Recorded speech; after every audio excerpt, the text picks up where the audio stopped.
नमस्कार शिक्षक साथियों, आप देख रहे हैं रियल इंडिया माही व्लॉग। साथियों, आज हम एक ऐसे घटनाक्रम पर बात कर रहे हैं जिसने पूरे शिक्षक समुदाय में हलचल पैदा कर दी है। मामला है गुजरात का, जहां हाल ही में शिक्षकों की पात्रता से जुड़ी एक बड़ी परीक्षा आयोजित की गई। सरकार का उद्देश्य था ये समझना कि अगर भविष्य में पात्रता परीक्षा अनिवार्य होती है तो शिक्षकों की तैयारी और सफलता का स्तर क्या रहेगा। लेकिन जो नतीजे सामने आए उन्होंने कई सवाल खड़े कर दिए। जानकारी के अनुसार बड़ी संख्या में उम्मीदवार इस परीक्षा में शामिल हुए, लेकिन पास होने वालों का प्रतिशत अपेक्षा से काफी कम रहा। कई उम्मीदवार न्यूनतम योग्यता अंक तक भी नहीं पहुंच पाए। इसका सीधा मतलब ये निकाला जा रहा है कि वर्षों से सेवा दे रहे अनेक शिक्षक नई परीक्षा प्रणाली के अनुरूप तैयार नहीं हैं, या फिर परीक्षा का पैटर्न उनकी वर्तमान कार्य प्रणाली से मेल नहीं खाता। यहीं से बहस शुरू होती है। शिक्षक समुदाय का एक बड़ा वर्ग कह रहा है कि जब नियुक्ति उस समय की नियमावली के आधार पर हुई थी तो वर्षों बाद नए नियम लागू कर उन्हें फिर से परीक्षा के दायरे में लाना क्या न्याय संगत है।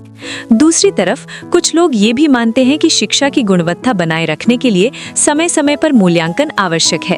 गुजरात के इस अनुभव ने दूसरी राज्य सरकारों को भी सोचने पर मजबूर कर दिया है।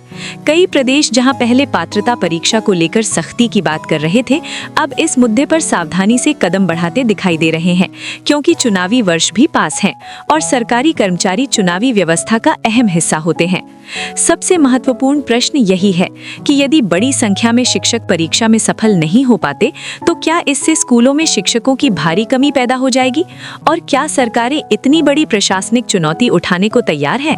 फिलहाल स्थिति ये बताती है कि आने वाले समय में इस विषय पर अदालतों और सरकारों दोनों के स्तर पर नई दिशा तय हो सकती है।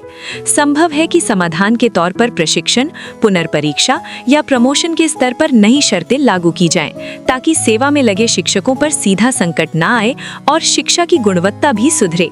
साथियों, शिक्षा व्यवस्था केवल नियमों से नहीं चलती, बल्कि उन लाखों शिक्षकों की मेहनत से चलती है जो रोज बच्चों के भविष्य को आकार देते हैं। इसलिए कोई भी निर्णय सोच समझ कर ही लिया जाएगा, ऐसी उम्मीद सभी को है। इसी विषय पर आपकी राय क्या है, ये जानना भी उतना ही जरूरी है, क्योंकि शिक्षा व्यवस्था का भविष्य सिर्फ अदालतों या सरकारों से नहीं, बल्कि शिक्षक समुदाय की आवाज से भी तय होता है। धन्यवाद, और रिक्वेस्ट आपसे चैनल को सब्सक्राइब जरूर करें।